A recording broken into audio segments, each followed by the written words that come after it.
Well, I had my first lesson from Mel King. I fired Mel King. Do you all know who Mel King is? Mel King was very prominent black youth worker in the South End, and he worked for United South End Settlements, which I was president at the time. And Mel was, I got Mel to run for school committee in 1961, and he was not, unfortunately, successful. And he continued as an outreach worker at United South End Settlements. But I suppose it's still true that even the best intentioned social service agency can be quite bureaucratic. And Mel was not willing to fill out the reports that the federal grant required be filled out in order for us to continue getting the federal funds for outreach. And the forms, of course, said how many contacts have you had, how many hours, how many this, you don't know. So the director of the agency reproached Mel a number of times and said, you've really got to get these reports in, Mel, or I've got to do something about you. So instead of saying, you're a genius at outreach, and we'll give you a report writer to debrief you, when he failed to produce reports, we fired him. And the community just rose up in storm. The lesson to me was that you listen to people and you keep your eye on the ball, because I think that what was important about Mel's work was that he was one of the few people who was really getting, if you read Dreams from My Father, you get a real feeling of what it's like to be a community outreach person.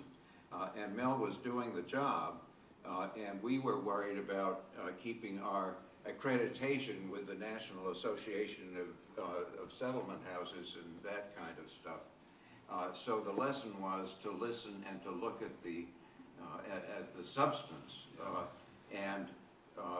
Mel went on to be a state representative and a faculty member at MIT, and he is really, in my judgment, a major statesman still in the black community. That was the lesson, but then it really changed my life, because I had grown up in a very hierarchical culture, and to really have to look at how different people could be, how effective people who were very different from me could be.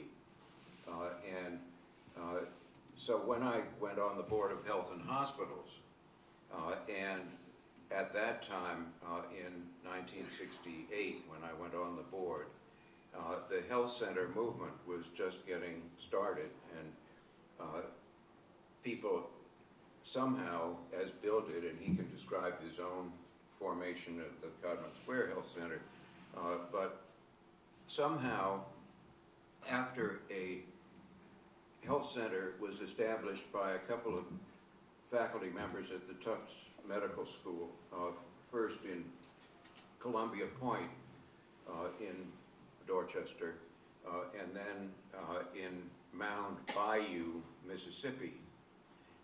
That got the attention of Johnson's poverty program, and soon thereafter, soon after that, in the mid-60s, there were federal funds for starting up health centers. And the word got out in Boston all over, and people were coming to the Board of Health and Hospitals for city support as well as for endorsement for federal support of forming neighborhood health centers all over the city, and now there are 25 of them. But at the outset, we were still in the top-down or in the hierarchical mode, and the people who were putting health centers together wanted them to be self-governing. And indeed, that was one of the principles of Johnson's poverty program. Maximum feasible participation was the touch of the poor. Yeah. And so the group in the South End came to the Board of Health and Hospitals meetings repeatedly, and they brought so many people that there wasn't room for the board members to get into the room to meet.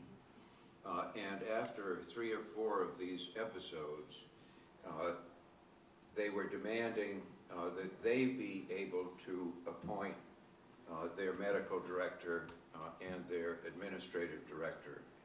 And that was horrifying to the medical bureaucrats at the Department of Health and Hospitals. How could these people possibly know what the qualifications were of a medical director of a health center? And they finally, I said to the Deputy Commissioner for Community Health at the time, Jonathan, we're going to give it to them. And then we worked out a scheme that the Health Center Board would present a list of people they were willing to appoint as administrative directors. We would create a list of physicians whom we could approve, and then they could pick from our list a physician, and we could pick from their list an administrator. The system was so good it never had to be used. It just, the issue subsided, and the health centers from then on chose their own leadership, and I think it's the most energizing decision that I was ever involved with. It really let the fountain roar. I've called it effervescent democracy, and